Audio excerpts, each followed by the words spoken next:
I used to think that running from things made me free. That if I kept moving, kept my head down, the worst parts of myself would stay behind like old towns in the rearview mirror. But truth doesn't work that way. Pain doesn't care about mileage. And guilt? Guilt rides shotgun.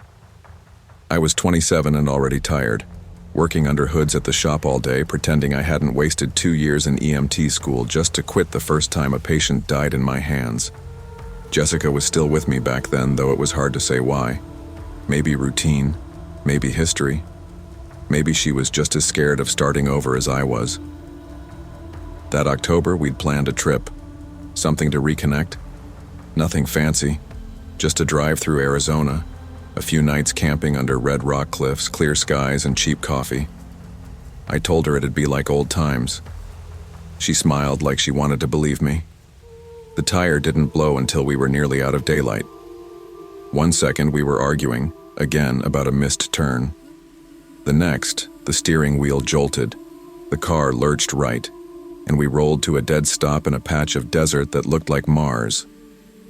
There was no reception, no traffic. The kind of quiet that makes you feel like the world forgot you existed. Jessica got out without a word, arms crossed, staring out into nothing. I didn't have a spare, just a jack, a half-empty tool bag, and a knot of frustration winding tighter in my chest. We waited. 40 minutes, maybe more, before an old pickup truck finally slowed beside us. The driver was in his 50s, face worn like sandpaper, quiet eyes under a faded John Deere cap. Said there was a motel about 10 miles back. Said he could tow us there. We didn't ask questions. We just said yes.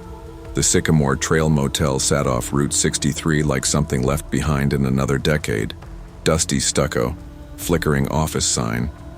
A playground choked in weeds. There were no other cars in the lot. Inside the office, a thin man with a crossword puzzle barely looked up before handing us a brass key. Room 6, no ID, no signature. Just a key and a nod. The room smelled like old smoke and older memories. One queen bed, faded carpet, a ticking ceiling fan, and a large wall mirror screwed in above the dresser. I couldn't tell if the AC was broken or just tired. It hummed low, but gave off more noise than relief. Jessica sat on the edge of the bed and said nothing. I pretended to dig through my backpack for chargers, just to avoid her eyes. "You always said you'd never bring me somewhere like this," she said. "I didn't plan this. You don't plan a lot of things lately." The silence after that was heavier than any fight. I wanted to explain, to say the right thing, but I had nothing, just guilt and the taste of things left unsaid. That night we barely spoke. I slept in my clothes, one hand under the pillow like I used to when I was on call for emergencies. Old habits. Around 2 a.m., I woke up freezing. The window was cracked open. I was sure I'd locked it. Jessica was curled away from me, her breathing shallow, almost too quiet. I got up to shut it and saw something strange in the mirror. Letters, just faint, like they'd been written in fog. 3 words. "Don't leave her." I blinked, wiped the glass. Nothing. I checked the hallway. No sound. No one. The office light was off. The truck was gone. Only the ticking fan, the hum of the fridge, and the growing sense that we were not alone. I woke with a knot in my stomach and the sense that something was missing. It took me a second to realize what it was. Jessica. Her side of the bed was cold. Her shoes were gone. Her bag too. At first I thought maybe she'd gone outside for air. We'd fought before, she'd done that sometimes, walk it off. But she always left a note, or at least slammed the door hard enough to make her point. The silence now felt surgical, clean, precise. I went to the front office. The place was empty. The crossword puzzle still sat on the counter half finished. The clock on the wall had stopped at 1:49. I knocked on every room, one by one. Room 3, room 5, room 8. Every single one was unlocked, beds made, bathrooms clean. No guests, no staff. No sign anyone had stayed here in weeks. I ran back to room 6. The mirror had changed. New words had appeared in that same foggy scrawl, just behind my reflection. She was never yours to save. I stepped back. My skin crawled like static.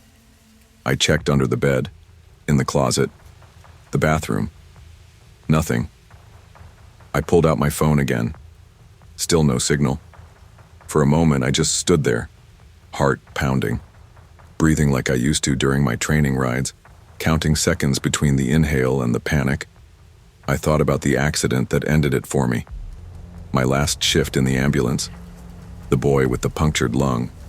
12 minutes too late. His mother screaming at me as we wheeled him in. Jessica holding my face that night, telling me it wasn't my fault. But it was. Just like now. I sat on the edge of the bed and stared at that mirror for a long time, hoping it would change again, hoping it wouldn't. I packed what I could and drove the car until the wheel gave out. Not far, a few miles maybe, long enough for the motel to vanish behind me. I left it on the shoulder and started walking. Eventually, I flagged down a tow truck near a gas station. The driver asked if I needed help. I just said yes. By mid-afternoon, I reached a sheriff's station. I told them what happened, most of it anyway, that my girlfriend had disappeared from a roadside motel, that there was no one there, no records, no manager. They sent a deputy to investigate. When he came back, he looked confused. He said there was no Sycamore Trail motel off Route 63. Said there used to be one back in the late 80s, but it burned down after a domestic murder-suicide. A man and his wife and some other woman whose name was never released. Nobody ever rebuilt. Locals avoided the site. He offered to drive me out there. When we arrived, my legs locked up. There was no motel, just cracked foundation, rusted pipes poking through the weeds, a Coke machine half buried in dirt, a swing set twisted and broken, and a bent piece of brass in the dirt, a room key, room 6. They made me stay overnight at a hospital in Flagstaff. Routine observation, they said, just in case. The nurse asked if I was on anything, if I'd suffered trauma recently. I said no. I didn't know how to explain what I saw, what I felt. I tried calling Jessica's parents, her friends, her boss. No one had heard from her. She was gone, not missing. Gone. Like a phantom in the space where a person used to be. They let me go the next morning. I got a ride back to the shop where I worked, but everything felt distant, colorless, like I'd come back from someplace I wasn't supposed to survive. That night, I went home and turned on the mirror in our bedroom, not to look at myself, to see if anything would right itself in fog. Nothing. Just me, staring at a face I didn't recognize anymore. A year passed. People asked about Jessica. I gave the same answers. We split. She moved away. Long story. No one asked more than once. I kept working, fixed cars, paid bills, ate dinner alone. But every once in a while, I'd dream about that room. The ticking fan, the fridge, the cold air that wasn't quite natural, and her voice, soft, distant. You don't plan a lot of things lately. I visited the site once more. There was no motel, but the mirror from room 6 was still there, cracked and leaning against a tree. Someone had scrawled something new in the dust. You can't save the dead, but you can choose the living. Some places aren't meant to be revisited, and some people can't be pulled back from where they've gone. Guilt is a heavy thing, but it doesn't have to be forever. What matters is who you show up for now. Because in the end, the past isn't where you're supposed to live. It's just where you learn how to move forward. Some places stay quiet too long. The kind of quiet that feels like something's waiting for you to arrive. When I pulled into the Pine Lantern Motel, I wasn't looking for anything special. Just a cheap bed, hot water, and the kind of roadside nothingness that doesn't ask questions. It was week 2 of my healing road trip.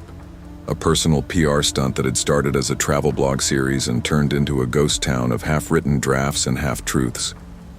After everything with the podcast drama, the partnership fallout, and my engagement going up in smoke, I just wanted to keep driving, keep moving west and away. Ashford, Nebraska wasn't on my itinerary, but after 6 straight hours of radio static and flat fields, I saw a billboard with the words, "We keep it quiet so you can rest easy," and figured that was enough of a sign. The Pine Lantern sat just off Route 27 like it had dozed off sometime in the late 70s. 2 rows of rooms shaped like a horseshoe, with faded yellow doors and chipped blue trim. The gravel in the lot cracked under my tires like brittle bones. I parked in front of the office and stepped into a room that smelled faintly of mothballs and pine cleaner. The woman at the desk, Miriam, according to her name tag, barely looked up from her crossword. "Room 9, she said. "Don't open the little door. Bathrooms to your left." "The what?" She pointed without lifting her eyes. "Small door in the corner. Sticks anyway." I waited for a smirk or some kind of joke, but she just slid the key toward me. Brass, old-fashioned, with a bent corner and the number etched in fading red. It felt cold even through my sleeve. I forced a smile. "Thanks." She didn't answer. Room 9 was at the far end of the row, one light bulb flickering in the overhang above it. Inside smelled like cedar and metal, like old blood on wood that had been sanded too many times. Nothing about it matched. The bedspread was plaid, the curtains were floral, the carpet was beige but worn to gray in the middle. A small CRT television sat on a dresser that leaned sideways, and in the far corner, just like she said, was a little door, no more than 3 feet tall, set low into the wall, with a rusted iron latch and paint that had cracked around the edges like it had been opened and slammed shut too many times. It was the kind of door that didn't belong in a motel room, the kind that had a purpose once, and then was forgotten. I texted Maya, made it to Ashford. Weird room, but cute in a rustic murdery way, lol. No reply. I flopped on the bed and opened my laptop, scrolling through half-written posts and sponsor drafts I hadn't touched in days. I pulled up the last one I started. 10 unforgettable stops between Chicago and the Rockies. I couldn't remember what number Ashford was supposed to be. Probably didn't matter. I kept glancing at that little door, and around 1:20 a.m. I heard the tapping. Tap, tap, tap. 3 soft, deliberate knocks just loud enough to slice through the silence. I froze, sitting up in bed with the blanket pulled around me like armor. My eyes tracked across the room. No shadows moved. No wind moaned through the windows. But the tapping came again, this time more patient, like someone wasn't in a hurry. It was coming from the little door. "Okay," I whispered to no one. "It's old pipes. Old buildings make noise." I got up and walked over, stopping just short of touching it. The latch was still closed. The paint around it was peeled, rust flaking near the base. Tap. It wasn't frantic. It wasn't angry. It was expectant. I reached out and touched the door with my fingertips. Cold. Not cold like outside air. Cold like stone under the earth. The kind of cold that didn't belong in drywall. I didn't open it. I pulled the desk chair in front of it instead. It was hollow reassurance, but it helped. Then I climbed back into bed, left the lights on, and stared at the ceiling for the rest of the night. In the morning, the tapping had stopped. So had my cell service. I stepped outside into the gray dawn and tried texting again. Nothing. I held the phone up toward the sky like that would help. Still no bars. Back in the office, the front desk was empty. Miriam's crossword puzzle was still there, half filled. A cold cup of coffee sat beside it, dust clinging to the rim like it had been there for days. I left the key on the counter and walked outside, a knot of unease growing in my throat. The trees along the lot were bare, even though it was mid-April. No birds, no wind, just the crunch of gravel under my boots as I got back in the car. When I pulled onto Route 27, I didn't look back until I checked the mirror. Room 9 was still there. So was the little door. Open, just a crack. I didn't stop driving until I hit a diner off the interstate that looked like it hadn't updated its menu since Reagan. I parked, ordered a black coffee, and used their payphone outside to call Maya. She picked up on the 3rd ring. "Jesus, Lena, where the hell have you been?" I've been driving. What's wrong? I've been calling all night. Your number kept saying it was disconnected. Not out of range. Disconnected. That's not possible, I said. I had full signal until this morning. Maya hesitated. Where did you stay? Pine Lantern Motel, Ashford. She went silent for a beat. Lena, that place burned down, like years ago. Condemned. There's no staff, no working power. What are you talking about? I didn't answer. I couldn't, because right then, standing in a sunny parking lot with the scent of bacon and motor oil in the air, I felt it again, like someone was watching me, like someone was waiting. I didn't go home after that. I kept driving, through Colorado, Utah, parts of Nevada, where even Google Maps gave up. I stopped writing, canceled my blog. Every time I tried to sit down and edit photos, I saw that door, closed, open, halfway, waiting. I stopped checking mirrors. I started hearing taps in unfamiliar motels, always around the same time. 1:20 a.m., sometimes a knock, sometimes something scratching, like fingers on the inside of a box. I changed my phone number. Maya still found me once or twice. She begged me to come back, said we could figure it out, said maybe I had imagined it. But I knew what I saw. And worse, I knew it had followed me. It's been 7 months now. I live in a studio apartment above a laundromat in New Mexico. No internet, no mirrors, no television. I pay cash for everything. People think I'm running from something. They're right. I still wake up around 1:20 a.m. every night. There's no little door in this place, but sometimes I hear things, shifting in the walls, something waiting on the other side. I haven't spoken to Miriam since that night, haven't spoken to anyone really, but I've started writing again, not blog posts, letters, apologies. Sometimes when I'm brave, I whisper toward the wall and say, I'm sorry, I didn't open it. And sometimes I swear I hear the door answer, you didn't have to. Some doors aren't meant to be opened, but ignoring them doesn't make them go away. Fear doesn't live in shadows. It lives in the silence we carry. And if we run too long from the truth, eventually, it finds another way in. I've been running for 6 weeks. When I left Austin, all I had was a half-dead phone, a loaded debit card with maybe $130 left, and a name I pulled out of a podcast I listened to on the bus. Lena Dorsey. No car, no family I could trust, and no real plan. Just an ugly, aching need to be gone. I'd already tried staying with a friend in Tucson, but my ex showed up there 3 days later with some story about a missed misunderstanding and a bouquet of flowers. I didn't answer the door. I watched through the peephole as he waited outside for 4 hours, drinking a Gatorade and talking to himself. My friend cried when I left, said I was paranoid, said I should just talk to him. But she didn't know what I knew. Barstow wasn't on my radar, but it was on the Greyhound route and felt invisible enough.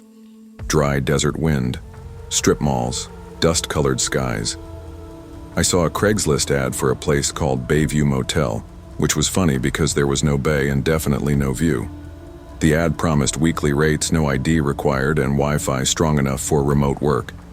That last part was gold. I still had a freelance video editing gig from a client in Chicago that paid just enough to keep me afloat. I got off the bus just after midnight. The motel was a 1.5 mile walk down a cracked service road, lit by gas stations and the dull hum of neon signs buzzing over abandoned diners. My legs ached when I finally saw the crooked Bayview sign flickering in red over a single-story building painted the color of old cigarette smoke. Inside the front office was a man I'd later come to know too well. Wes, mid to late 40s, scruffy beard, teeth yellowed from too much coffee or tobacco or both. He had a slight southern accent and the kind of friendliness that felt too eager, like someone trying to get a tip they didn't deserve. You look tired, he said, tapping the counter. How long you looking to stay? Few nights, I said. Just need a place to catch up on work. No ID? Lost it on the bus? I lied. He didn't blink. Cash? I handed over $120. This cover 4 nights? He smiled too long before pulling out a room key. A real one. Not a plastic card, but an old brass key on a rubber tag labeled 8. "Quiet's good here," he said, "long as you don't bring trouble." I nodded, already walking. Room 8 was dark. It smelled like the ghosts of too many cleaning sprays, old deodorant, and years of dust. The carpet was frayed, the walls yellowed, the bathroom mirror cracked near the corner. But the Wi-Fi worked, and that meant I could keep working, keep hiding, keep earning just enough to keep going. The next morning, he knocked on my door. I froze. "Room okay?" he asked, voice muffled through the wood.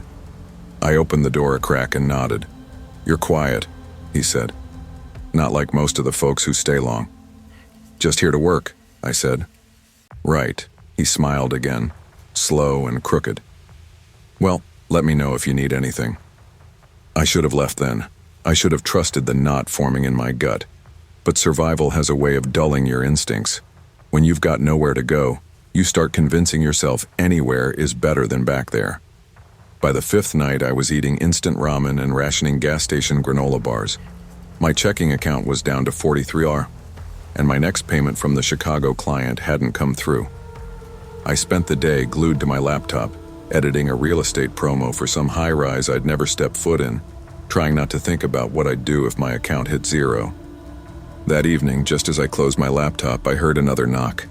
I didn't answer at first. Then Wes spoke.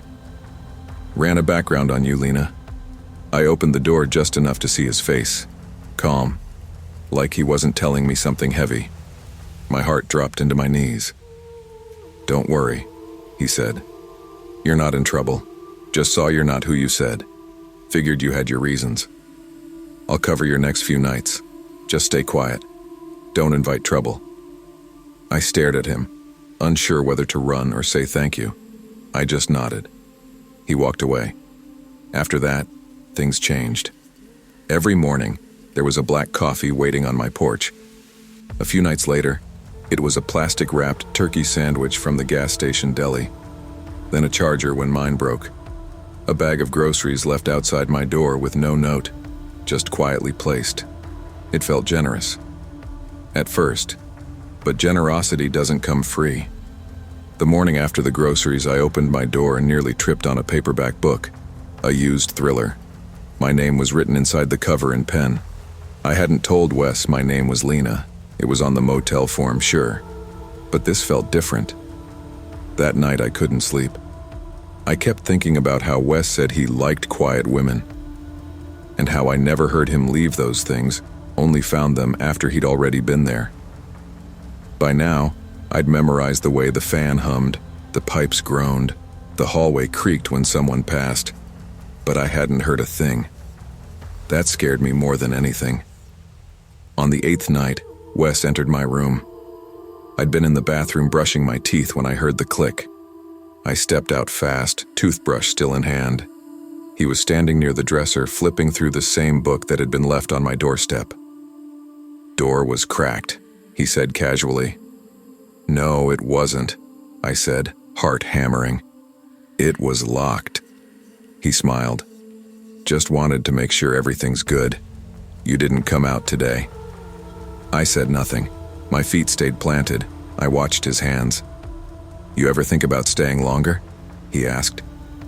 "Could use help at the desk. Simple stuff. Answer the phone.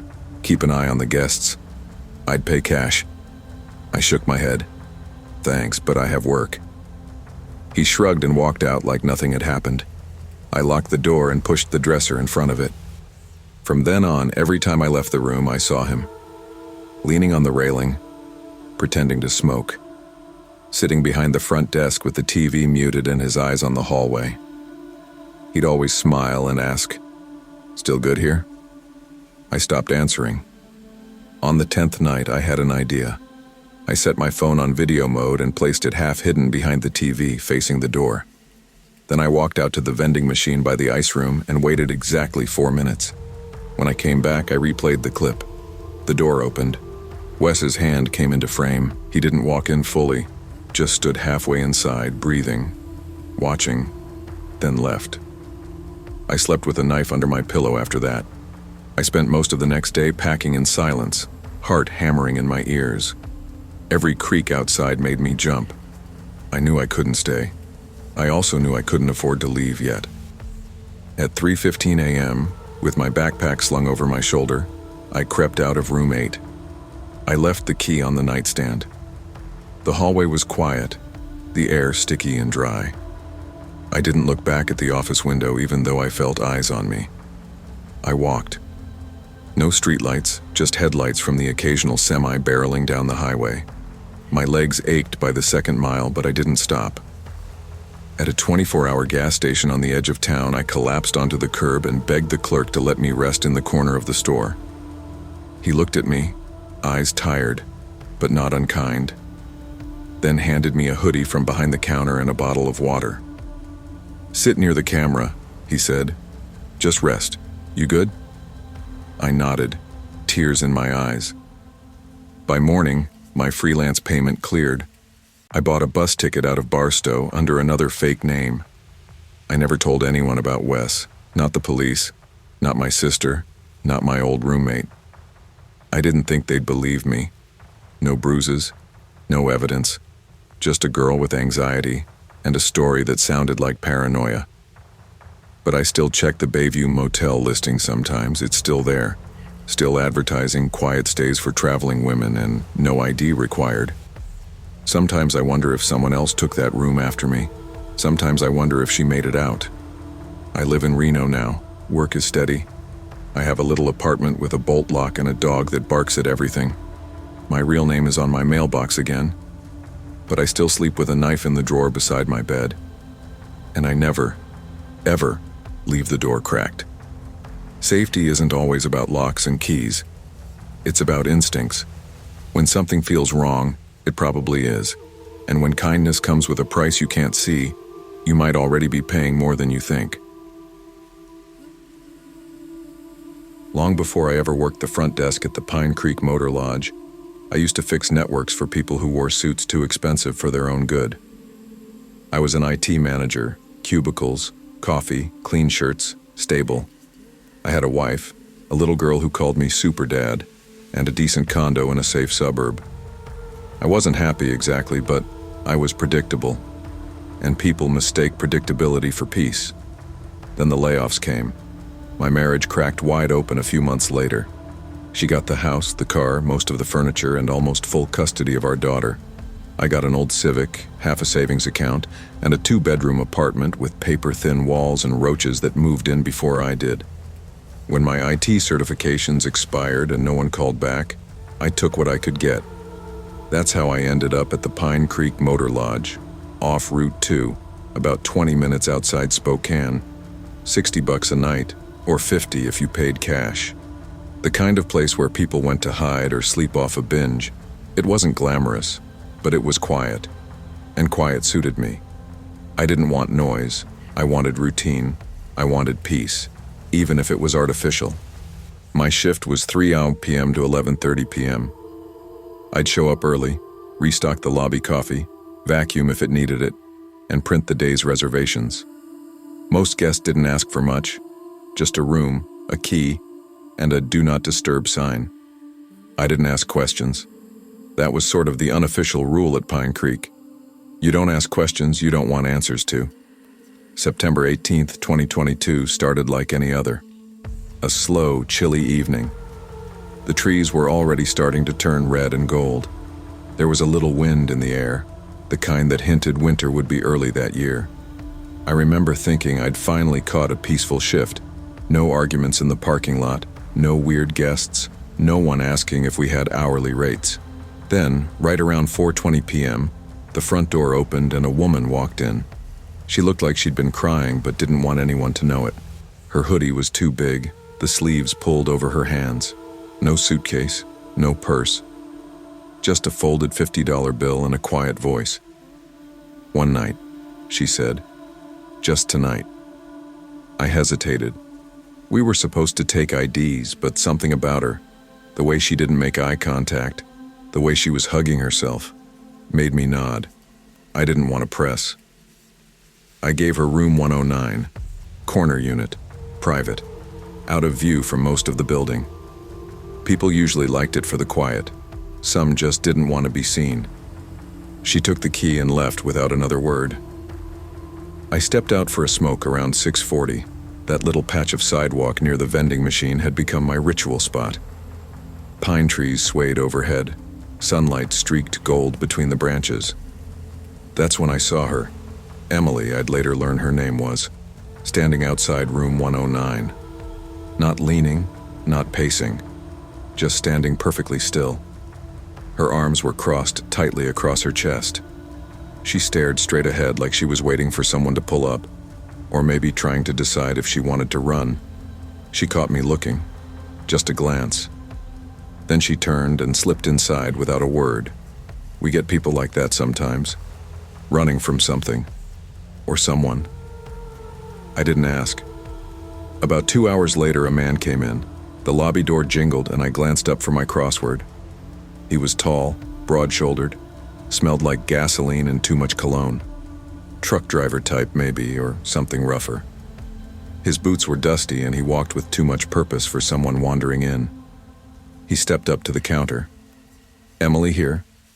"Sorry," I said. "You got a room?" He didn't blink. She told me to meet her. I checked the monitor. Emily Shaw, room 109. Not sure she's accepting visitors. "She expecting me," he said, and his tone flattened. I put my hand under the desk, hit the manager alert buzzer. He didn't miss the motion. His eyes followed my hand, then darted toward the hallway. He didn't say another word, just smiled like he was amused and turned. But instead of walking out, he veered around the side of the building, right into the trees.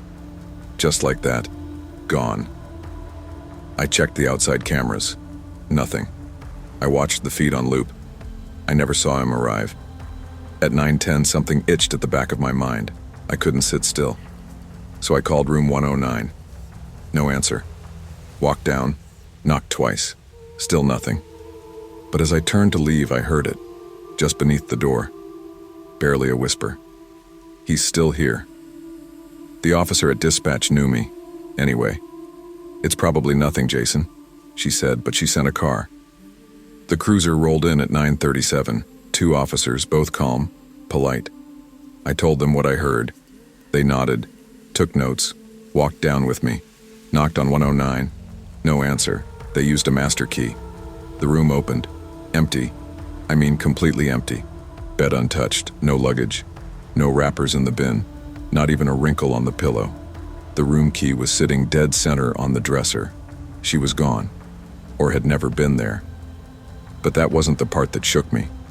The security footage, once I reviewed it, only made it worse. Emily entered the lobby at 4:21, walked toward her room at 4:25, and then nothing. No footage of her exiting, no door activity, nothing in the hallway cam. And the man? Never showed up on video at all.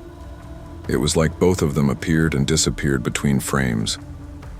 2 weeks later, I was closing up. It was a quiet night. Light rain. The kind of night you wanted to wrap yourself in a blanket and disappear. Then I saw it. Taped to the front window was a yellow envelope. No stamp. No return address. Just my name, Jason, written in all caps. Inside was a single Polaroid, a photo of room 109's window, and staring out of it, clear as day, was my face. I was inside the lobby that night. I never stood outside that room, but there I was, pale, blurred behind the glass, looking out like I'd been waiting there for hours. I kept the photo, still have it, in a box with other things I can't explain. That was the night I handed in my notice, not out of fear, not really, but because I realized something. Room 109 wasn't just a place where people came to disappear.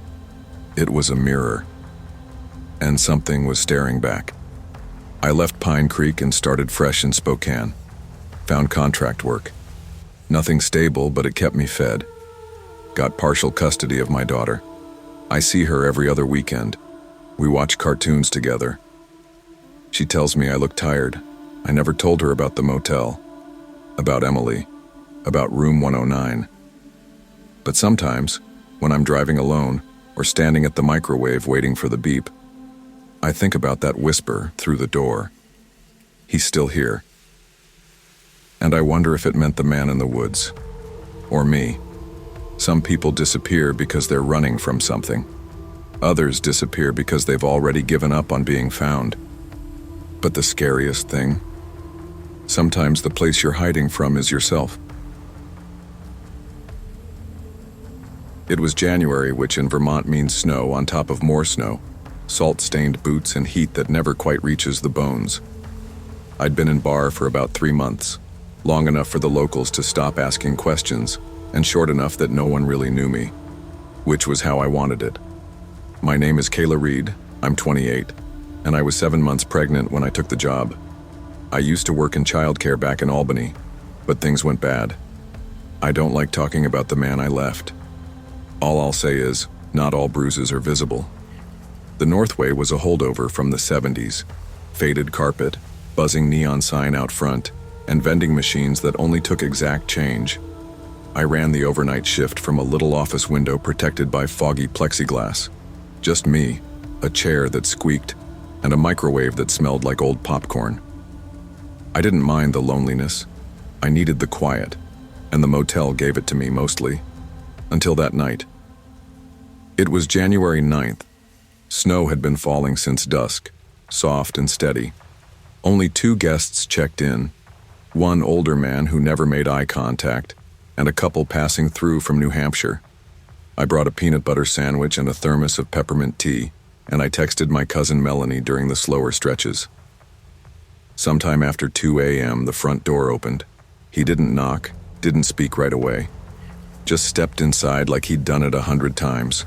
Thin, pale, maybe in his 40s. He wore a thin gray jacket that didn't match the weather, and he wasn't wearing gloves. His hands looked raw, no suitcase, no car keys, just a paper bag in one hand and something off in his eyes, like he was watching something behind me. "You need a room?" I asked through the speaker. He smiled, too wide, too calm. "Nah, just needed a little warmth, and maybe a snack." He pulled out a piece of jerky, chewed it slowly, and kept staring at me. The hairs on my arms lifted. "You always work alone?" he asked. I shifted in my seat. Just me and the cameras. He tilted his head like he didn't quite believe me. Then his eyes dropped to my stomach. "Far along, huh?" I didn't respond. "You look like a princess," he said. "One of those old ones, in the tower." I pressed the call button to Melanie under the desk. I wanted someone on the line, just in case. He stared a second longer and then asked quietly, "Do you remember me?" I froze. "What?" He didn't answer. Just walked back out into the snow. I locked the front door and kept Melanie on speaker. I told her what happened, trying to keep my voice even, but my hands were trembling. The man hadn't had a car. I was sure of it. I'd been watching the lot all night. "He's still out there," I whispered. "Call the police." "I don't want to draw attention," I said. "You know why." There was a pause. "Okay," she said. "Then I'll call them for you." I watched him through the side window, pacing in the snow like he was rehearsing something. He'd walk 3 steps toward room 105, stop, turn back toward the woods. Then again, and again. His feet carved loops in the snow. I went to check the back hallway near the staff bathroom, and when I returned, the front door was cracked open. I hadn't heard it. The man was gone. I didn't waste time. I called 911. The officers arrived fast, 2 cars, lights low. One talked to me while the other walked the lot with a flashlight. 10 minutes later, he returned with a strange look on his face. "We found fresh footprints from the woods to the parking lot," he said. "Car tracks, no tire marks, just one set of feet that stopped here. But none going back, no." He looked at me, dead serious. "Are you sure you saw someone?" I nodded. "He was right here. He spoke to me." They swept the property. Nothing. No ID, no trash, no bag. Just a cold trail and questions. The rest of the shift passed in this gray haze of adrenaline and dread. The snow kept falling, erasing footprints and tire tracks alike. When daylight finally broke through the pine trees, the motel lot was clean again, like the night had never happened. But it had. Melanie drove up 2 days later and brought me groceries. We sat in the office during my break while she sipped tea and asked if I'd sleep better staying with her for a while. I said I'd think about it. Then she asked something else. What room was he watching? I looked up. Room 105. Why? She blinked. That's where that missing girl stayed. Remember the article I sent you? I didn't. She pulled it up. A teenage girl had vanished from that room 6 years earlier. No signs of struggle, no prints, nothing but her backpack left on the bed and a smeared handprint on the window. I felt my stomach twist. I think, Melanie said, you saw someone who never left. It's been 3 months since the night he walked in. I still work here. I keep the door locked now. Keep the lights on all night. Keep a whistle and a can of pepper spray in my pocket even though I'm not sure either would help. The snow is starting to melt. The trees are bare again, and the sky has that washed out look that means spring is trying its best. I'm due in a few weeks. I haven't picked a name yet, but I have dreams now. The same one most nights. I'm standing in the parking lot barefoot, snow crunching under my feet. I can't move. He's standing by the tree line, not walking, not speaking, just watching. And I think he's waiting for someone else to disappear, or maybe, just maybe, he's waiting to be remembered. Some people leave behind more than stories. They leave unfinished echoes, reminders that silence doesn't always mean safety. And the past has a way of walking right up to your door when you least expect it. I used to work with people who saw things that weren't there. People who lived in spirals of fear, loops of doubt, with brains wired like faulty smoke detectors, always alert, always shrieking. I was a behavioral therapist, good at my job, calm in storms, until I became one of the people I used to treat. It's strange how quickly your life can tilt. One moment you're doing groceries, checking your phone, half listening to a podcast. Then you're on the ground, your face smashed into gravel, hands bruised, with a stranger's breath in your ear and a voice that smells like cheap whiskey whispering, "Don't fight." That night broke something in me. Not just fear. Fear can be processed. It was the after that hollowed me out. The silence. The way even kind faces started looking dangerous. I lost sleep, lost my job, nearly lost myself. So when my therapist suggested a month away from my old apartment and too close memories, I listened. I didn't want to go back to my parents. I wasn't ready for home or the version of myself that lived there. That's how I ended up at Elmside Traveler's Rest, a peeled paint roadside motel near Grand Junction. I told myself it would just be 30 days, a place to breathe, somewhere I could exist without expectations. I paid in cash, weekly, always when the older manager Neil was working. He was soft-spoken and non-intrusive, balding, wore sweaters even when it wasn't cold. His kindness wasn't performative, which I appreciated.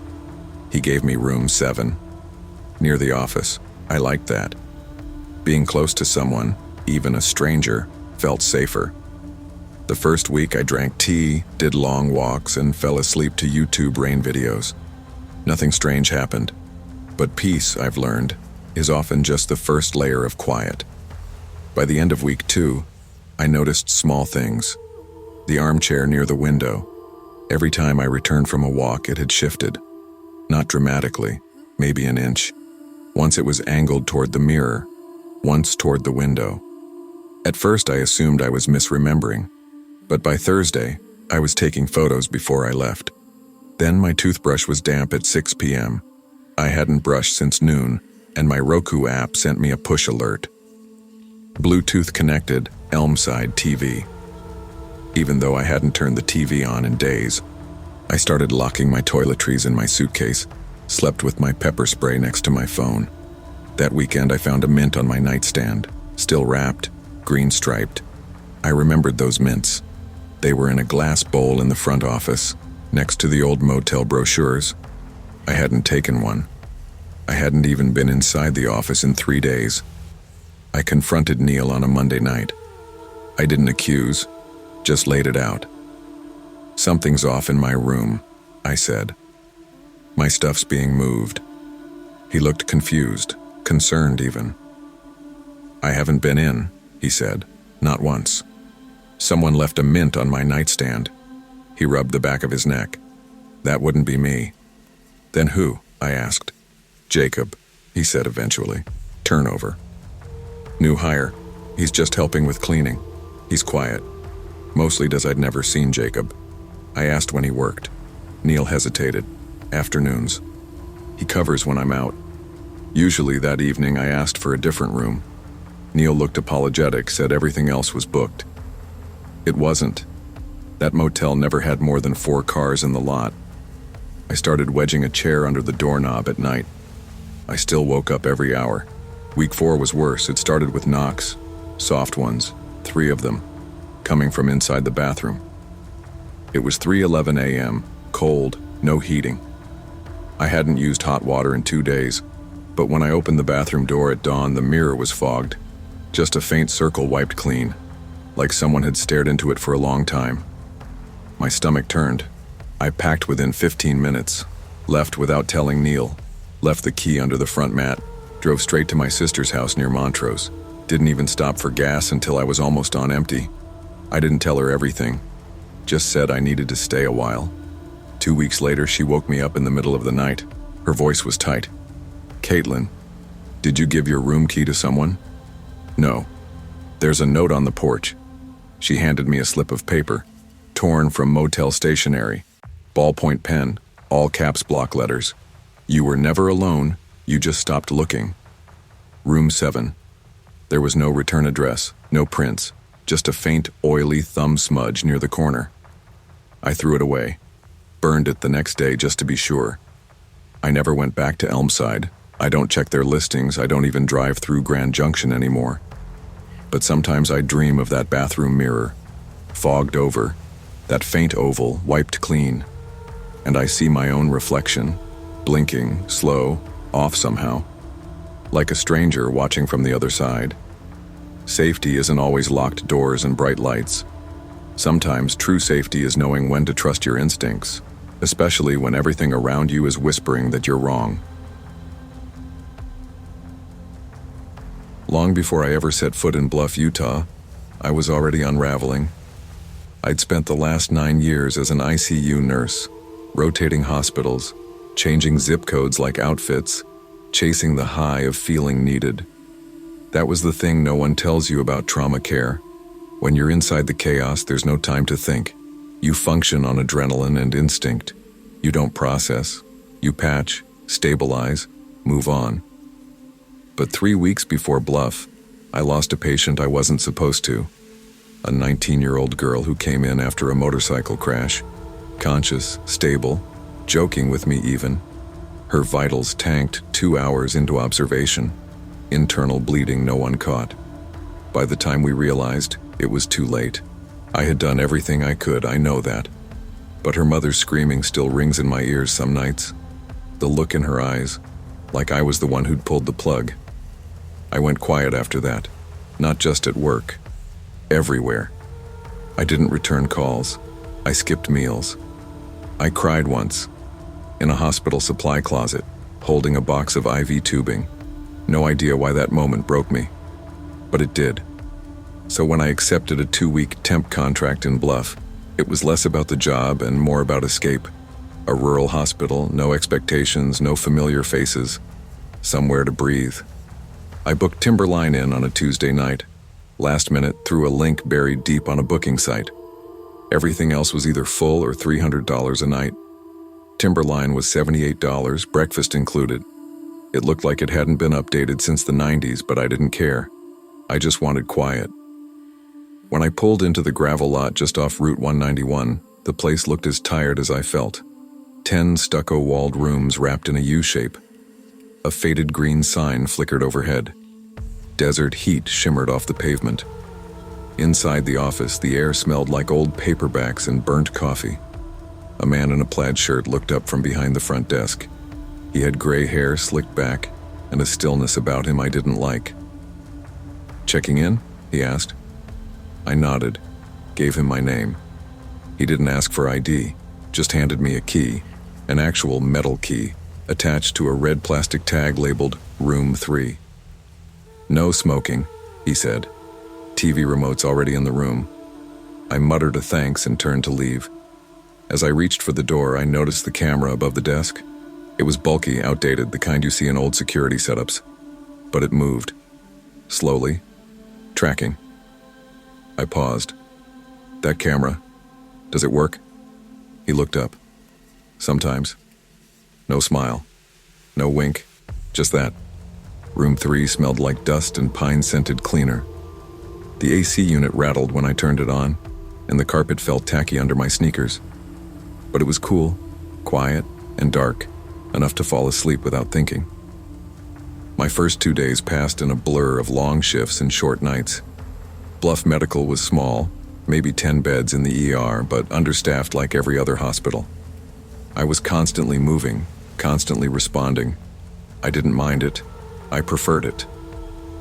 At the end of each day, I stopped at the gas station across the street. Campbell's soup, trail mix, the occasional soda.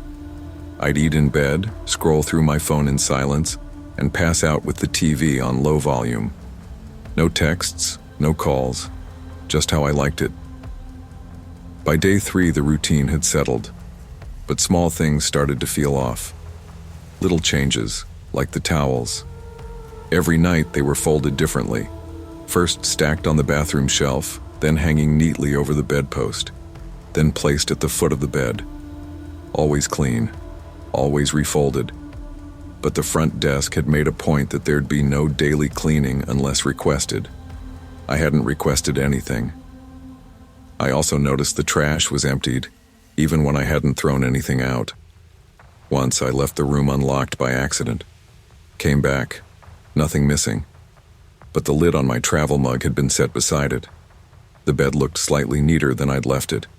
I told myself it was just generous staff. Maybe they were old school. Maybe they prided themselves on unnoticed service. Still, I started double-checking the locks. The note appeared on the 4th night. I came back to room 3 after a double shift, shoes aching, head pounding. As I slipped my key into the lock, I noticed a small square of paper tucked halfway beneath the door. It was yellow, a sticky note, written in blue ink. "You looked sad last night. Just wanted to say you're not invisible." No name, no handwriting I recognized, just that. My stomach tightened. I stood frozen, scanning the parking lot. One car besides mine. No movement. I went inside and shut the door, locked it. Deadbolt, latch, chain. I checked the closet, the bathroom, under the bed. Nothing. I told myself someone left it by mistake, maybe meant for someone else. But that handwriting, it looked neat, intentional, like someone had taken their time. Next morning, I went to the front desk. Harold was there again, stirring instant coffee. "Someone left a note under my door," I said. "You know if anyone's been around room 3? He blinked slowly. "No one stayed in rooms 1 or 2 all week. Quiet week. It didn't look like a prank." He smiled vaguely. "Probably just the wind." But it was tucked under the door. He sipped his coffee. Sometimes the wind carries funny things. That night, I pushed a rolled towel under the door and left the bathroom light on. Every sound made me jump. AC clicks, fridge hums, my own breath. At 2:43 a.m., I woke up with that paralyzing feeling, someone watching. The room was quiet, no shadows moving. But when I looked at the door, I saw it. Another sticky note, half visible under the towel I'd wedged. This one read, "I hope tomorrow's easier. I like the blue scrubs better on you."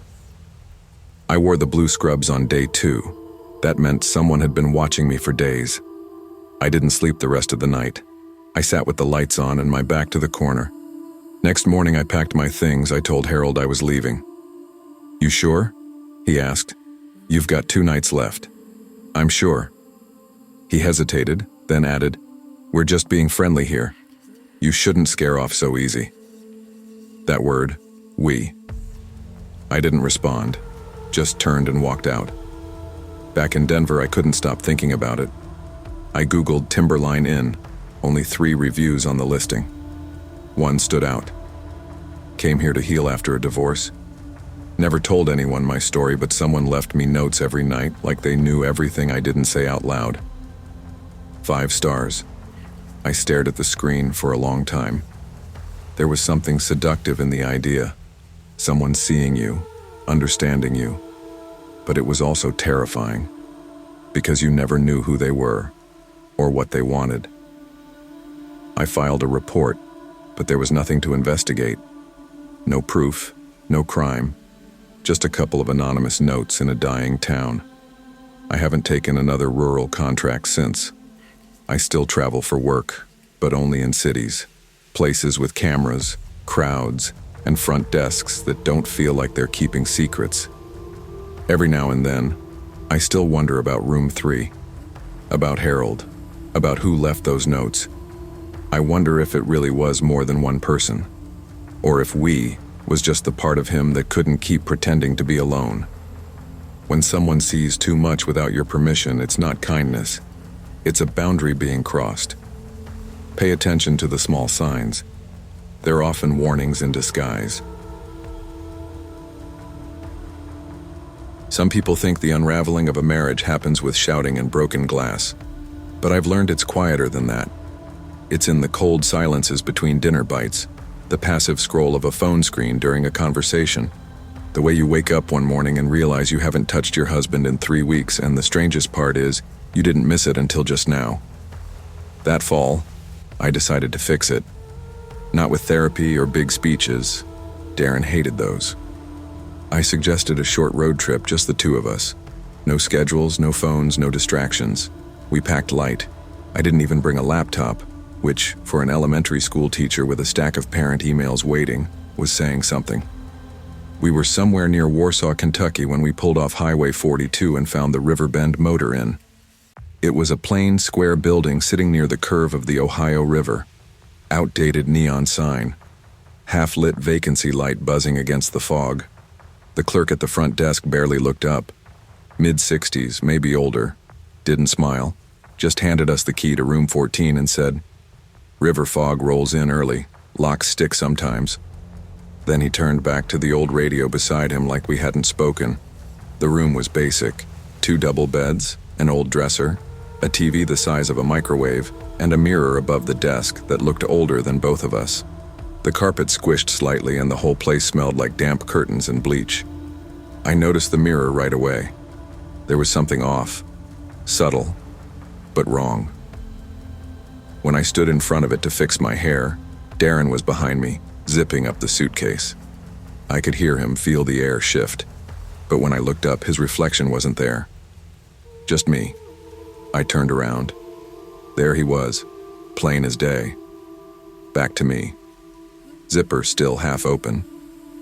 "Hey," I said, my voice casual, testing. "You see anything weird about this mirror?" He looked up, smirked. "Yeah, it's got you in it." I laughed, thinly. But I kept staring. Something in my gut tensed.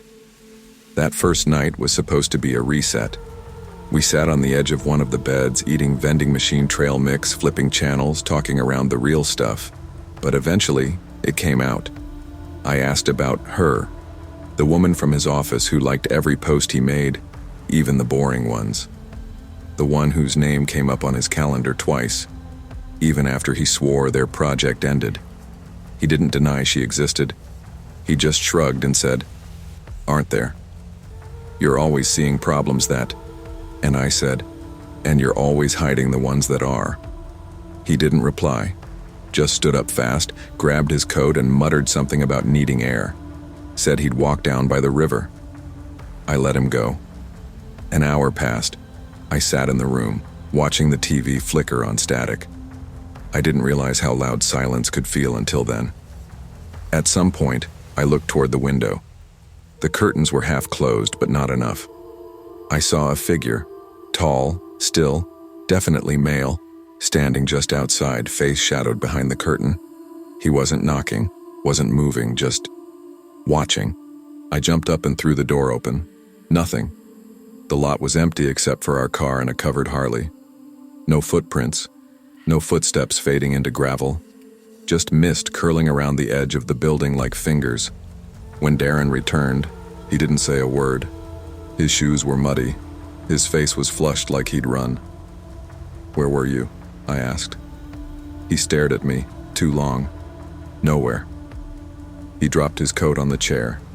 I saw it then, barely noticeable, but there. A faint lipstick smear across the shoulder. Sleep wouldn't come. I lay on the bed and watched the mirror, half expecting it to flicker like the TV had, to correct itself and show him next to me. But still, only my reflection. I shifted, pulled the blanket up, stared harder. Maybe the glass was warped. Maybe the lighting was strange. But nothing changed. And then, at exactly 2:17 a.m., the phone rang. It startled me. An old landline ring, sharp and tinny. Darren didn't move. I picked it up. Static hummed, low and distorted. Then a voice broke through. A woman's voice, shaky, hoarse. "You're not the first to check in with him," she said, "but maybe you'll be the last." My breath caught. "Who is this?" I asked. But she was already gone, just the sound of the line clicking off. Nothing more. I sat in the dark with the phone pressed to my chest.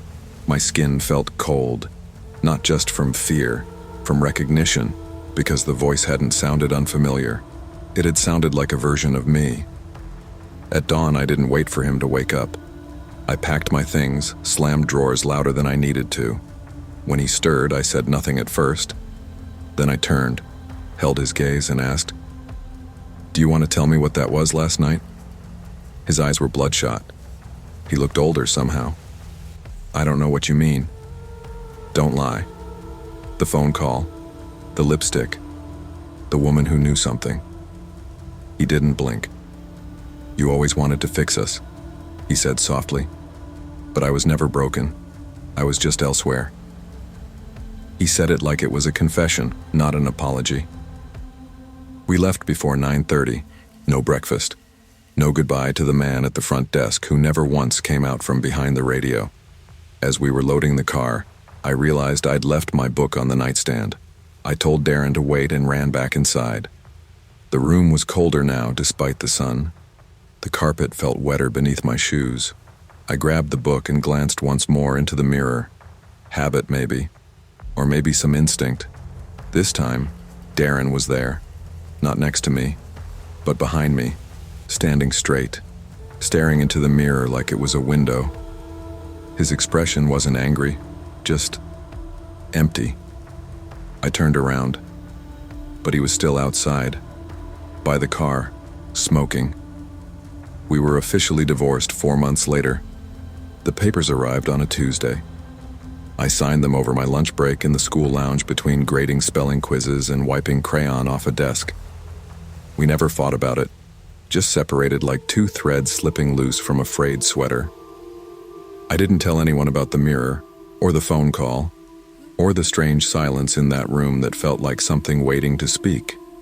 But since then, every time I check into a motel, solo trips, work conferences, visits to my sister, I look in the mirror first. Not to fix my hair, not to admire myself. I just check for who's behind me. I know that sounds crazy, but there was something about that night I can't shake. Something about the way my reflection showed more truth than the man standing next to me ever did. Because sometimes, the thing that haunts you isn't what you didn't see. It's what you finally did. Too late. Sometimes the clearest reflection doesn't come from a mirror. It comes from the silence you've ignored, the lies you've rationalized, and the stranger you find standing behind you, wearing the face of someone you used to love. It's strange how someone can disappear from your life and still shape it from a distance. I was 15 when my dad left. No warning. No note on the counter. Just a voicemail saying he couldn't do it anymore, that he needed to get his head right. My mom didn't cry, at least not where I could see, but everything changed after. She worked more, she drank more, and I stopped believing anything anyone said. By 17, I didn't really talk to either of them. I spent most of my time in the art room at school, sketching things that didn't exist. I liked charcoal because it was messy, because it never let you pretend something was clean when it wasn't. So when my dad emailed me that spring, saying he wanted to spend a few days together during break, I was stunned. He said he'd booked us a place outside Asheville, said he missed me, that he wanted to start healing. My mom said no, flat out. But the truth is, I didn't ask for permission. I just waited until her shift started, then met him outside my school. He was already parked, blasting Stone Temple Pilots through half-working speakers in that beat-up Subaru he always loved. He looked older, grayer, but he grinned like he expected me to run to him. I didn't. We didn't say much on the drive. Just trees and road and 2 years of silence packed into a car. The motel was 20 minutes outside Asheville, Shady Pines. Not as sketchy as the name made it sound. It was surrounded by thick pines and birdsong, and the front office had a little wooden bear holding a welcome sign. We were in room 108, second from the end. The air smelled like lemon cleaner and something sweet I couldn't place. As we pulled into the lot, I noticed a gray Buick parked crooked in front of room 109. I wouldn't have thought anything of it except for the woman in the window. She was blonde, maybe late 40s, just watching, not smiling, not blinking, like she'd been waiting for us. The first night was awkward. Dad tried to joke around like we were a sitcom family who'd just been through a lot. He ordered pizza, made fun of the tiny TV, and told me how his new job let him work outdoors, said it was good for the soul. I barely touched my food. Around 10, he stepped out for a smoke. I watched from the window, just to avoid talking. That's when I saw her again. The woman from room 109. She was standing barefoot outside her door, wearing this long robe that touched the concrete. She didn't have a phone, no drink, no reason to be out there. Just standing still, like a statue in moonlight. Dad noticed her too. They locked eyes. Then he flicked his cigarette to the gravel, turned, and walked back in like nothing had happened. "Do you know her?" I asked. He poured himself some water. "She's probably just a little lonely." Something about the way he said it made my stomach twist. It wasn't dismissive. It was defensive. The next morning, I found a note under the door. Just a single line. "You're not as safe here as he wants you to think." I stared at it for 10 minutes before showing him. He read it once and immediately crumpled it up. Probably some nut. Don't feed into crazy. But who would even... He cut me off. "Drop it." That afternoon, I saw him near the vending machine. She was with him. He wasn't smiling, wasn't flirting. He looked like someone backed into a corner. That night, I barely slept. I kept thinking about the note, about how specific it was.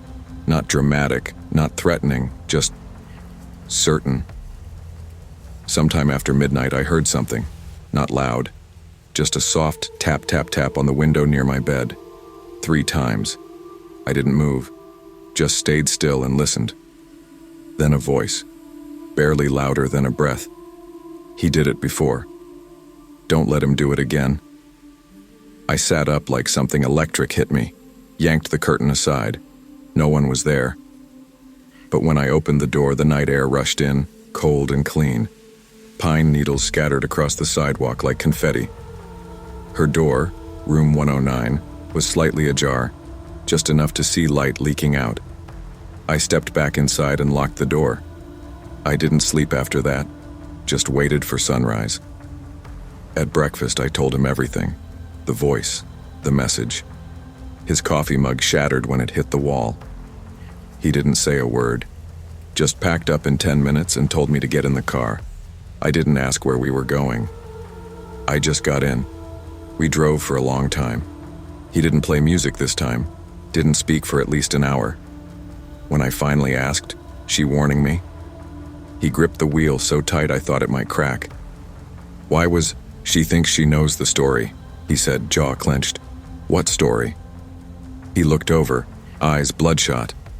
Couldn't. I was ashamed. Because I told her things. Stuff I should have told you, but you mean about you leaving? No, he said quietly. I mean what happened before that. With me. With your mom. His voice shook. She was staying there too, when I lived in Asheville. We talked a lot. About life, regret. She lost her son, suicide. He swallowed hard. I told her I thought I'd ruined you, that I didn't know how to come back from it. So she wrote the notes? He nodded slowly. She thought she was helping. But she said he did it before. He didn't answer, just kept driving. We got back to my mom's house just after noon. He didn't come in, just waited in the car while I grabbed my bag. When I got out, he rolled the window down. I never hurt you, he said. No matter what she thought, I was just lost. I nodded, but I wasn't sure I believed him, not completely. After that, we didn't talk for a while. A few texts here and there, but nothing real. I tried to forget it. The notes, her voice. That door cracked open in the night. But even now, years later, when I stay in motels for school trips or weekend getaways, I always check the room next door before I sleep. Always. Because the danger isn't always in your room. Sometimes, it's the one right beside it. Watching, remembering, whispering things you never said out loud.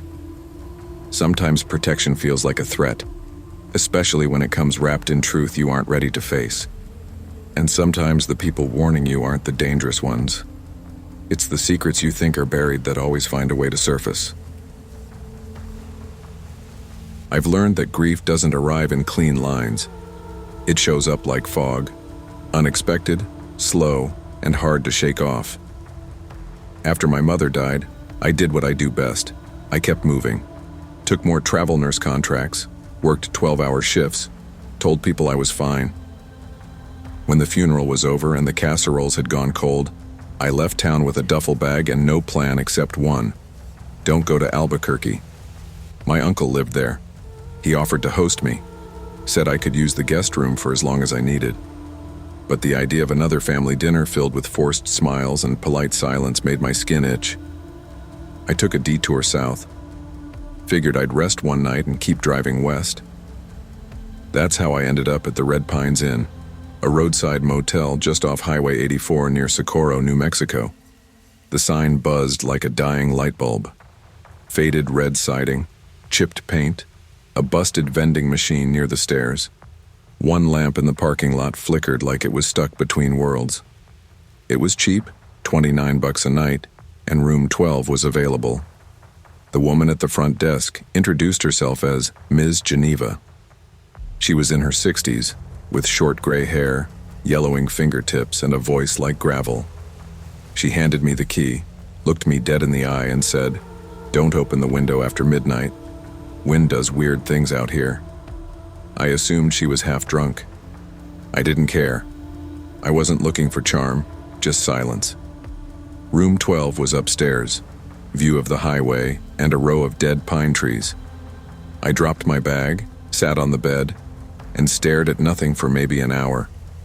That night, I had a dream, one I hadn't had in years. My mother stood in the hallway outside the room. She didn't move, just watched me. Her hair was wet, dripping down her face. Her head tilted too far, like her neck had forgotten how to hold itself up. She never blinked. I woke up sweating through my shirt. Grief, I thought. Just grief. The next morning, I saw footprints. Bare ones. A trail of dried dirt tracked across the carpet, leading straight from the bathroom to the window. I checked the lock. It was twisted like someone had tried to force it, just slightly. But it wasn't broken. My shoes were clean. I hadn't walked through any dirt. Still, I didn't leave. I told myself I needed rest. Told myself I liked the quiet. But there was something else. Something beneath my ribs humming. The room wasn't threatening exactly. It was like it was waiting. I extended my stay 2 more nights. That second night, I heard something. A soft voice, barely a whisper, coming through the air vent. It was a woman humming, or maybe speaking. I couldn't catch the words. I grabbed my phone, hit record, and held it up. The moment I did, the sound stopped. I played the recording back. Nothing. The next day, I found something behind the front desk while waiting for a new towel. Tucked behind the guest feedback clipboard was an old Polaroid. Water damaged, slightly curled at the edges. It showed a girl standing in front of room 12. Same curtains, same doormat, same cracked stucco on the wall. The girl looked like me, maybe 12 years old. I asked Ms. Geneva about the photo. Her expression didn't change. She leaned back in her chair, blew a slow breath of cigarette smoke, and said, "You stayed here before, didn't you?" I shook my head. "No, I don't think so." She stood, walked to the back office, and returned with a guest logbook. The leather binding was cracked, the pages stiff. She opened to March 2007.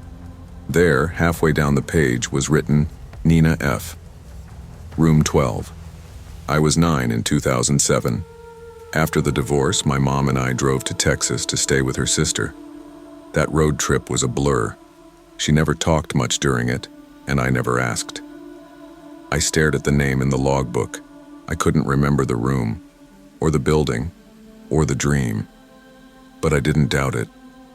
Something in my chest tightened. Not fear, something deeper. Like a bruise you forgot about until someone pressed on it. That night, I didn't sleep. At 2:15 a.m., I sat upright in bed, staring at the window.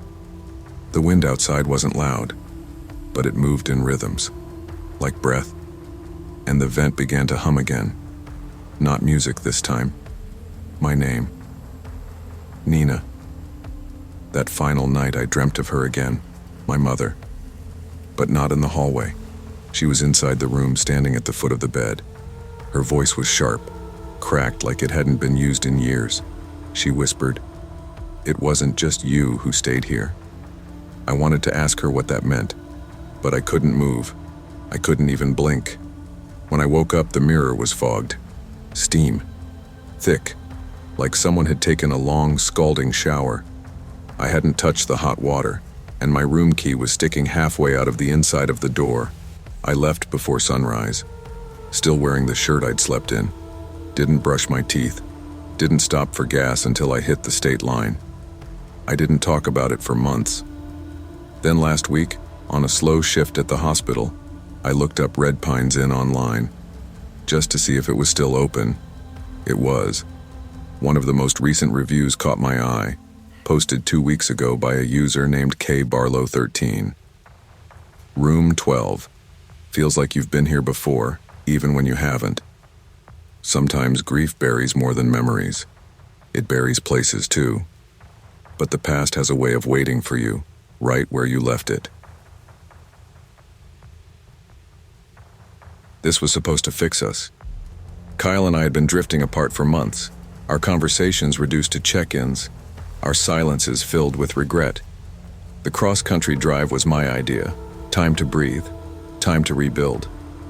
But by the time we pulled off onto the Flagstaff bypass, the rain was relentless, and we were already brittle. Kyle's voice, rough and clipped, said, "Let's just stop." I didn't argue. I was too tired. The Hillgrove Lodge looked exactly like every tired roadside motel I'd tried to avoid. A shaky buzzing sign with a missing letter in Lodge. The lobby smelled like a mixture of lemon pledge and stale cigarettes. A woman behind the desk, Renee, gave a practiced smile that didn't reach her eyes. When she handed us the key to room 12, she added, "It's our nicest room, mirrors new, just got it redone." I didn't press her for details. We lugged our bags down the hall and into the room. Cold air hit us immediately. Thin floral sheets, that loud heater by the wall, and a massive mirror spanning the far wall above the bed, reflecting everything in cold precision. I sat on the edge of the bed, feeling the chill settle in my bones. Kyle made a half-hearted joke about free porn staging. I didn't laugh or look at him. We hadn't touched in 2 weeks. I tried to unpack my sketchbook and laptop, but I couldn't concentrate. My heart felt too loud in the quiet. The mirror seemed to watch me, enforcing the space between us. I lay down on my back, staring upward at that mirror. I could see our reflections. Kyle's profile turned away, shoulders slumped. My eyes were heavy. Neither of us said anything. The room hissed with tension until I drifted off, not knowing if I even wanted to sleep. At 1:30 a.m., I woke. My breath caught in my throat. A faint whisper drifted through the room. I sat up, freezing. Was that Kyle speaking? I held my breath. Nothing. Just the stale hush. The mirror caught the glow of the hallway light behind me, and I saw motion, a flicker. I swallowed. The room was untouched, but my insides felt raw. Morning light was harsh. I didn't want coffee, but went to the lobby anyway. Renee was stirring something behind the desk. She watched me walk in. "Sleep okay?" she asked. I nodded. She gave me a tilted smile. That mirror came from an old casino suite in Laughlin. Some say it's bad luck, but I think it adds character. The words made me shiver. The laugh in her voice sounded nervous. Back in the room, Kyle was watching the ceiling. I asked if he'd slept. He shrugged. We made breakfast in the cramped kitchenette and drove into downtown Flagstaff, pretending we were tourists. Conversation stumbled forward, then collapsed again when Kyle brought up some flirty texts I'd sent to a coworker. I told him about his old flame on Snapchat. Our voices rose. Hurt and guilt poured out in equal measure. He stomped out of the car toward a diner. I stayed behind, locked in the booth we rented, face pressed to my phone screen, looking at nothing. The motel room felt colder when I returned. Kyle was gone. I flipped the dead lamp on and stared at the mirror. That's when I saw her. My reflection sitting on the bed and another version standing at the edge of the mattress. My heart pounded. I turned around. No one there. I blinked. The mirror reflected only emptiness behind me. When Kyle returned, we held a tense silence. No apology, no explanations. I sniffed back tears. Later that night, Kyle sat on the edge of the bed and tried to bridge the space between us. He reached for my hand, voice soft. Are we even trying? I opened my mouth to answer when we heard it. 3 deliberate knocks, not from the door, but echoing from the mirror. We froze. He asked, whispering, "Did you do that?" I shook my head upon the mirror. Nothing moved again, but the skin on my arms prickled as if something unseen pressed against me. Neither of us slept. Morning came with low light and lower hope. We moved among our bags in silence. Kyle stared at the mirror as if daring it to speak. I packed slowly, heart clenched. Renee appeared in the hall, frowning. "You two okay?" she asked too brightly. I managed a tight smile. As we turned in our key, she touched the mirror's glass and said softly, "Y'all didn't break anything, did you? People get weird in that room. Mirrors hold on to things." Her gaze lingered on me, unsettlingly sharp. I wanted to ask what she meant, but words stuck in my throat. Kyle got in the car without a look back. I wanted to yell, to ask if he felt it too, but I just climbed in and shut the door. We drove off into gray sky. Neither of us touched hands. We skirted around conversations around each other. We made it to the next small town and checked into a new motel. The front desk didn't have mirrors bigger than toothbrush mirrors. I entered the bathroom and froze. There, smeared in the glass above the sink, were 3 small fingerprints. Smudges of mystery, like someone, or something, had pressed their hand there after we walked out. I hadn't touched it. Neither had Kyle. Goosebumps raced down my spine. We drove on. Our relationship carried along, strained and fragile, but without mirrors large enough to reflect our mistakes. Over time, we stopped sleeping apart. We talked again. Real talks. But every so often I'd see my reflection in windows or rearview mirrors and catch that momentary flicker of someone else standing just behind me. More inward than ghost, that feeling rooted in regret and distance. Mirrors don't just reflect what's around us, they expose what's within. Reckoning with ourselves and those closest to us takes more than mere reflection. You have to confront what's mirrored back. I didn't plan on stopping in Utah.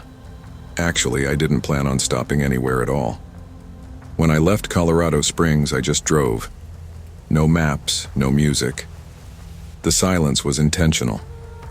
After the miscarriage and the split from Henry, my whole world had gone static. The house felt haunted and the people in it even more so. Everyone tried to tiptoe around me like I was made of glass. My mother called too often, my sister not at all. I got tired of nodding through conversations that left me hollow, so I packed a weekend bag, scribbled a note that said, "I'm okay," and left. Moab wasn't my destination. It was a flat tire and a storm warning. I'd been on the highway for hours, planning to sleep in my car somewhere south when the dashboard light came on and I pulled over to find the rear tire shredded like paper. The nearest shop answered the phone like I'd woken them up and told me they couldn't help until Monday. It was Friday night.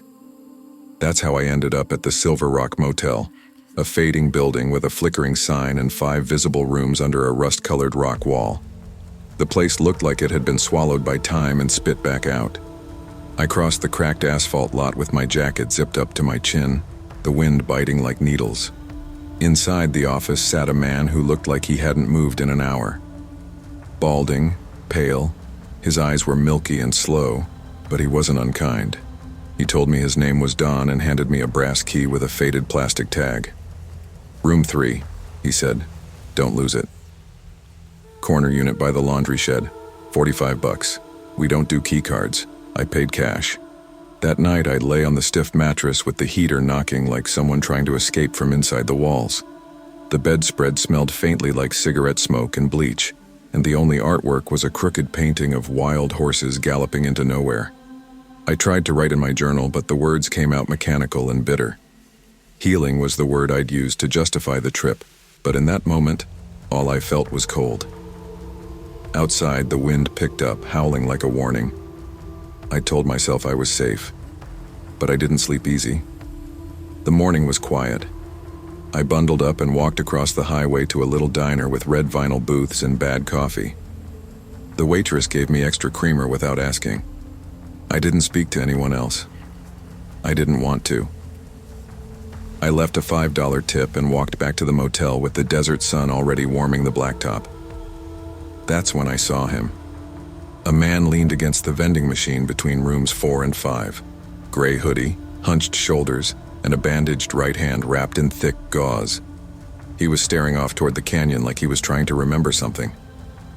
"You stuck here too?" he asked as I passed. "Flat tire," I said. He nodded once. His face was tired, dark circles under his eyes. He looked like someone who hadn't had a good night's sleep in a year. I didn't smile, just nodded politely and walked into my room. That evening I sat on the bed with a paper notebook, half-heartedly writing about the strange peace of empty places.